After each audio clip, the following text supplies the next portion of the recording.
Supreme কোর্টে আজকে যা হলো তাতে এক প্রকার বলে দেওয়া হয় যে রাজ্যের জন্য খুব একটা সুখকর হলো না আজকের দিনটা। এই বিশ্বকর্মা পুজোর দিনে রাজ্যের জন্য একাধিক বিষয়ে সুপ্রিম যে নির্দেশিকা, পাশাপাশি রাজ্যের নির্দেশ নিয়েও কিন্তু সুপ্রিম কোর্টে কার্যত মুখ থুবড়ে পড়ল রাজ্য সরকার। অপরদিকে সিবিআই যে তদন্ত, সেই তদন্ত নিয়ে সন্তোষ প্রকাশ করেছেন সুপ্রিম কোর্টের প্রধান বিচারপতি নেতৃত্বাধীন এই ডিভিশন বেঞ্চ। আসুন প্রথমেই জানিয়ে দিই যে ঠিক কী কী হলো আজকে সুপ্রিম কোর্টের শুনানিতে। সবটা হয়তো ডিটেলে বলা এখানে সম্ভব নয়, যে মেইন পয়েন্টগুলো আপনাদের সামনে আমি তুলে ধরব। প্রথমত, এটি সুপ্রিম কোর্টে সিবিআইয়ের দেওয়া থার্ড স্ট্যাটাস রিপোর্ট। এই স্ট্যাটাস রিপোর্টে কী রয়েছে তা সুপ্রিম কোর্ট জনসমক্ষে বলেনি, কিন্তু যেটা বলেছে সেটা হচ্ছে উদ্বেগজনক এই রিপোর্ট, এবং এই তদন্ত দেখে সুপ্রিম কোর্ট যথেষ্ট খুশি। সিবিআই যেভাবে এগোচ্ছে, তদন্ত হচ্ছে, অনেকে বলতে পারেন যে তদন্ত হচ্ছে না, সঠিক পদ্ধতিতে হচ্ছে না, এত ঢিমেতালে কেন, কিন্তু সুপ্রিম কোর্ট কিন্তু সিবিআইয়ের এই তদন্তে সন্তোষ প্রকাশ করেছে বলে জানিয়েছেন প্রধান বিচারপতি। এর পাশাপাশি সুপ্রিম কোর্টে সিবিআই জানিয়েছে যে দুজনকে আরও নতুন করে গ্রেপ্তার করা হয়েছে, অর্থাৎ সঞ্জয় রায়, সন্দীপ ঘোষ এবং অভিজিৎ মণ্ডল। এর মধ্যে সন্দীপ ঘোষ প্রাক্তন অধ্যক্ষ আর.জি.কর হাসপাতালে, যাকে দুর্নীতি মামলাতে গ্রেপ্তার করা হয়েছিল। অভিজিৎ মণ্ডল, যিনি টালা থানার ওসি। এই তদন্ত প্রক্রিয়ায় ঢিমেতালে করা, এফআইআর ঢিমেতালে করা, এফআইআর না করা, প্রায় 1 ঘন্টা পরে ঘটনাস্থলে যাওয়া, প্লাস দেখা যাচ্ছে যে কোথাও গিয়ে সন্দীপ ঘোষই এফআইআর করতে বারণ করেছিলেন, এটা শিয়ালদা কোর্টে বলেছে সিবিআইয়ের আইনজীবী। সুপ্রিম কোর্টও এই সম্পর্কিত রিপোর্ট দিয়েছে, ফলত তদন্ত সেভাবে এগোচ্ছে, এবং এক্ষেত্রে তথ্য প্রমাণ লোপাটের যে অভিযোগ করা হচ্ছে, এক্ষেত্রে এই দুজনের ভূমিকাও কিন্তু অত্যন্ত গুরুত্বপূর্ণ। এর পাশাপাশি সুপ্রিম কোর্টে নির্যাতিতার পরিবারের পক্ষ থেকে, বাবা মায়ের পক্ষ থেকে একটি চিঠি দেওয়া হয়েছে, যেটা সুপ্রিম কোর্ট বলেছে এই চিঠি অত্যন্ত গুরুত্বপূর্ণ, এটাও তদন্তকারীদের দেওয়া হবে, এবং তারা যে দাবিগুলো করেছেন সেই দাবিগুলো নিঃসন্দেহে সিবিআইকে এই বিষয়গুলো খতিয়ে দেখতে হবে। রাজ্যের যে নির্দেশিকা জারি হয়েছিল এই ঘটনার পরে যে রাতের দিকে যাতে কর্মস্থলে খুব বেশি ডিউটি না দেওয়া হয়, মহিলাদের বিশেষ করে যাতে ডিউটিতে রাখা না হয় রাতের দিকে, সেটা একটা নির্দেশিকা জারি হয়েছিল, যা নিয়ে বিভিন্ন সমালোচনার মুখে পড়তে হয়েছিল রাজ্য সরকারকে। সুপ্রিম কোর্ট কিন্তু পরিষ্কার বলে দিয়েছে যে এই ধরনের নির্দেশিকা দেওয়া চলবে না, দেওয়া থাকলে সেটা মুছে দিতে হবে। রাজ্যের পক্ষ থেকে কপিল সিব্বাল আইনজীবী, তিনি কিন্তু সেটা বলেছেন যে হ্যাঁ, মুছে দেওয়া হবে।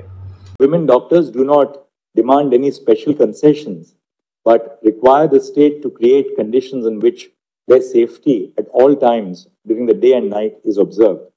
Full stop. We are affirmatively of the view that we are in agreement with the submission of the Council for the Doctors that imposing conditions such as the women doctors will not be employed at night would pose a serious impediment in the furtherance of their medical careers. Full stop. As we have already noted above, the women doctors expect to be provided for similar conditions of work and safety as should extend across the board to male as well as female doctors. Full stop. Moreover, it would be inappropriate, as the women doctors have submitted before this court, if women are given special concessions in regard to the hours of duty.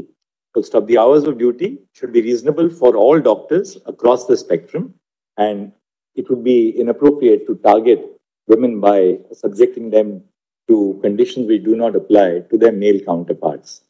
Full stop. We therefore have been assured, the state of West Bengal has assured the court that any such conditions which cast a cloud on the basic constitutional premise of gender equality shall not be enforced. Well, there's only one request. What is said is, hold on. Working hours of women, including women, should not preferably exceed 12 hours at a time. There's no mandate that they should not be employed. We'll reword it. We'll take it out. That's not. Madad, what is said is that preferably, should not preferably exceed, otherwise it will be misconstrued, Madad. We are going to delete it, but there's no mandate that they should not be employed, Madad. That's not what that it says. Therefore, But all that they are saying is that, look, don't. correct, we'll delete it, Manoj. But what happens is if this order goes, Manoj, what all We kinds have of. put it in that perspective of, Yeah. they are insisting on, look, Yeah, we are entitled. Correct, to but don't say it is a mandate that they shall not be employed, Manoj. This is not the mandate. All right, We'll just that. we'll edit the order. Yes. এর পাশাপাশি যেটা বলা যেতে পারে, supreme court বলেছে যে তারা যে গত শুনানিতে যেটা বলেছিল যে হাসপাতালগুলোর নিরাপত্তা বিষয়ে কী কী করেছে রাজ্য সরকার সেখানে বলেছে তারা 100 কোটি টাকা বরাদ্দ করেছে হাসপাতালগুলোতে আরও সিসিটিভি বসানো, নিরাপত্তারক্ষী, রেস্ট রুম, বাথরুম এই সমস্ত আলাদা আলাদা করা, অর্থাৎ পুরুষদের জন্য মহিলাদের জন্য আলাদা আলাদা করার পরিকল্পনা নেওয়া করা হচ্ছে। কিন্তু এই ক্ষেত্রে বলা হচ্ছে কিন্তু যে আরজিকর হাসপাতালে মাত্র 37টা কেন সিসিটিভি, যেখানে 400-র অধিক সিসিটিভি কথা বলা হচ্ছে, সেখানে এতদিন কেন 37টা সিসিটিভি রয়েছে আরজিকর হাসপাতালে, তা নিয়েও কিন্তু সুপ্রিম কোর্ট প্রশ্ন তুলেছে। এর পাশাপাশি যেটা বলা যেতে পারে, একজন আইনজীবী তিনি বলেছিলেন যে মমতা বন্দ্যোপাধ্যায়কে পদত্যাগ করার কথা কেন বলছে না সুপ্রিম কোর্ট কার্যত এক্ষেত্রে ক্ষোভ প্রকাশ করেছে। তিনি বলেছেন যে সুপ্রিম কোর্টের এটা কাজ নয়, কোনো রাজ্যের মুখ্যমন্ত্রী পদত্যাগ করবেন কি করবেন না সেটা তিনি বলে দিতে পারেন না, এবং প্রয়োজনে ওই আইনজীবীকে বার করে দেওয়া হবে, এমনটাও কিন্তু তিনি বলেছেন। ফলত এই বিষয়গুলো দিকে অত্যন্ত গুরুত্ব দিয়ে দেখা হয়েছে, এবং আজকের এই যে আপডেট তাতে দেখা যাচ্ছে যে সন্দীপ ঘোষ এবং অভিজিৎ মণ্ডলকে দুজনকেই আদালতে পেশ করা হয়েছিল, তাদের আবারও 3 দিনের সিবিআই হেফাজত হয়েছে। এখানে আদালতে সিবিআইয়ের পক্ষ থেকে বলা হয়েছে যে এরা তথ্য প্রমাণ লোপাটের ক্ষেত্রে অত্যন্ত গুরুত্বপূর্ণ ভূমিকা নিয়েছেন। এফআইআর করতে নাকি বারণ করেছিলেন সন্দীপ ঘোষ, আরজিকর হাসপাতালের যিনি অধ্যক্ষ, প্লাস দীর্ঘক্ষণ এদের কথোপকথন হয়েছে। ওই দিন 9ই অগস্ট এদের মধ্যে বহুবার কথোপকথন হয়েছে, তা কল রেকর্ড রয়েছে। ফলত এদেরকে আরও জিজ্ঞাসাবাদের প্রয়োজন, এটা সিবিআই তুলে ধরতে সক্ষম হয়েছে। অপরদিকে জুনিয়র চিকিৎসকদের যে আন্দোলন, সেই আন্দোলনের চাপে পড়ে রাজ্য সরকার কিন্তু একের পর এক সিদ্ধান্ত নিতে বাধ্য হয়েছে কার্যত। কারণ ইতিমধ্যেই পুলিশ কমিশনারের পদ থেকে বিনীত গোয়েলকে সরিয়ে দেওয়া হয়েছে, নতুন পুলিশ কমিশনার হয়েছেন মনোজ কুমার ভার্মা। বিনীত গোয়েলকে পাঠিয়ে দেওয়া হয়েছে এসটিএফ এডিজি করে। পাশাপাশি যিনি আইজি আইন শৃঙ্খলা ছিলেন মনোজ ভার্মা, তার জায়গায় এসছেন জাভেদ শামীম। ডিসি নর্থকে পরিবর্তন করা হলো। স্বাস্থ্যক্ষেত্রেও একাধিক রদবদল করা হয়েছে, স্বাস্থ্য অধিকর্তা, স্বাস্থ্য শিক্ষা অধিকর্তাকে বদল করা হয়েছে। এখন জুনিয়র চিকিৎসকরা তারা কি করবেন? তারা এই কর্মবিরতি কি তুলে নেবেন? তারা তো বলেছিলেন সুপ্রিম কোর্টের শুনানি দেখার পরে তারা সিদ্ধান্ত নেবেন, কিন্তু তারা কি করবেন তারা এখনও পর্যন্ত বলেননি। কিন্তু যেদিকে গতি প্রকৃতি যাচ্ছে, তাদের প্রায় সমস্ত দাবি মেনে নিয়েছে রাজ্য সরকার। সুপ্রিম কোর্টের শুনানিও সদর্থক হয়েছে বলে তারা মনে করছেন। ফলত মনে করা হচ্ছে যে তারা হয়তো কর্মবিরতি তুলে নেবেন, স্বাভাবিক কর্মে ফিরবেন। এখন সুপ্রিম কোর্ট বলেছে যে এটা তাদের বিষয়, তারা কি সিদ্ধান্ত নেবেন এটা তাদের উপর ছেড়ে দেওয়া হয়েছে সুপ্রিম কোর্টের পক্ষ থেকে। সুপ্রিম কোর্টে ময়নাতদন্তের চালান নিয়েও বলা হয়েছে, যে চালান যেটা নিয়ে বলা হয়েছিল কেন চালান দেওয়া হয়নি, সেটা রাজ্যের পক্ষ থেকে বলা হয়েছে 1997-এর পরে আর চালান দেওয়া হয় না এক্ষেত্রে। এরই সঙ্গে উইকিপিডিয়াতে যে নির্যাতিতার নাম দেখা যাচ্ছে, নাম ছবি দেখা যাচ্ছে, সেটাও কিন্তু সুপ্রিম কোর্ট বলেছে যে কেন্দ্রকে নির্দেশ দিয়েছে উইকিপিডিয়াকে, যাতে তারা নির্দেশ দেয় যে উইকিপিডিয়া থেকে ওই নির্যাতিতা মহিলার নাম এবং তার যে ছবি প্রকাশ করা হচ্ছে সেটা চলবে না, মুছে ফেলতে হবে। সেই নির্দেশও কিন্তু সুপ্রিম কোর্টের পক্ষ থেকে আজকে দেওয়া হয়েছে।